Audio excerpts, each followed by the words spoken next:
Let's look at number 21. 3x squared plus 9x minus 12 equals 0. The first thing I note is that my equation is set equal to 0. So now let's factor the left side. When we factor, we look for the greatest common factor first. And in this case, I have one. It is 3. So I factor out my 3, and I'm left with x squared plus 3x minus 4 equals 0. I need to factor what's in parentheses further.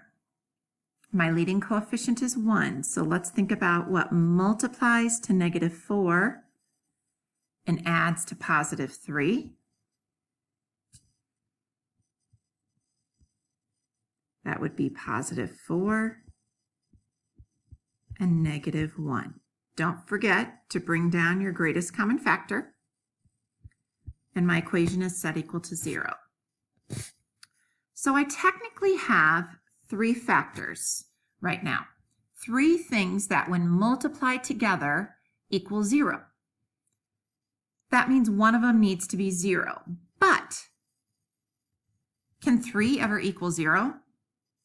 The answer to that is no. So I don't need to worry about the 3 on the outside when I find my solutions. I just set x plus 4 equal to 0 and x minus 1 equal to 0.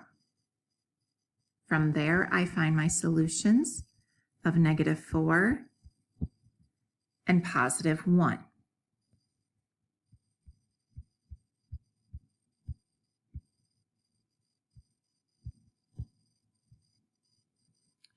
Select pause and work through number 22. Hopefully you saw the greatest common factor of 5 and factored that out. And then breaking down the x squared minus 4x minus 12, we get x minus 6 and x plus 2. My 2 solutions, therefore, are x equals 6 and x equals negative 2. Let's look at number 23. 2x squared plus 3x minus 5 equals 0. I can see that my equation is set equal to 0. So as I look at the left, do I have a greatest common factor? The answer to that is no.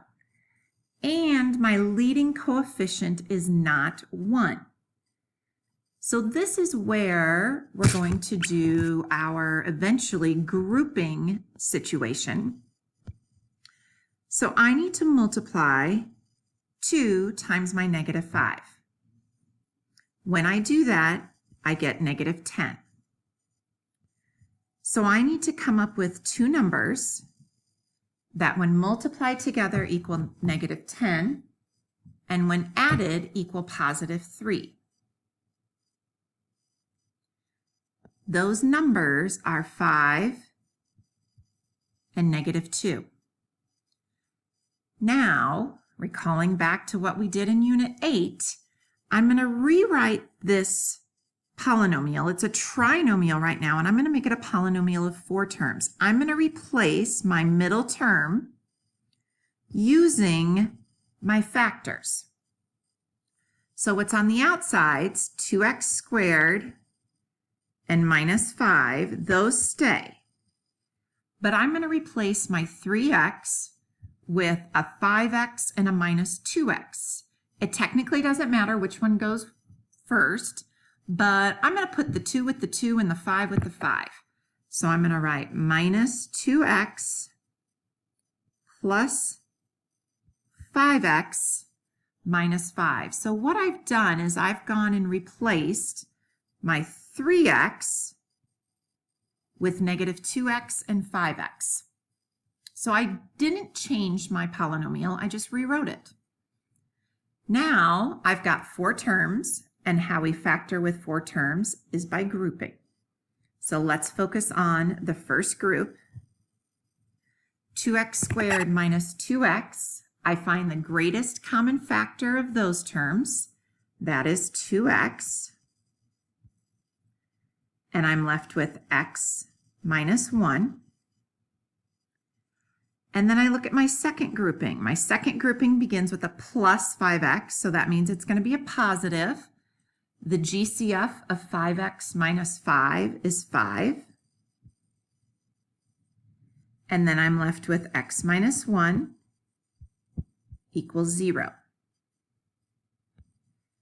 What we have in our parentheses needs to be the same. If it is not, then we made an error along the way.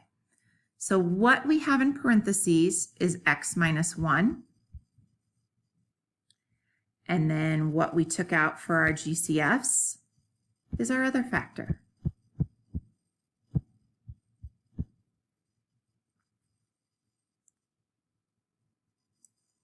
Now I set each of those factors equal to 0 and solve, just as we did before.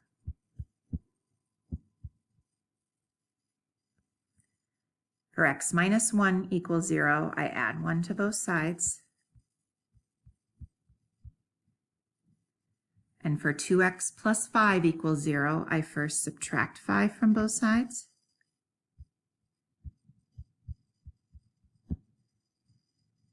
And then I divide both sides by 2.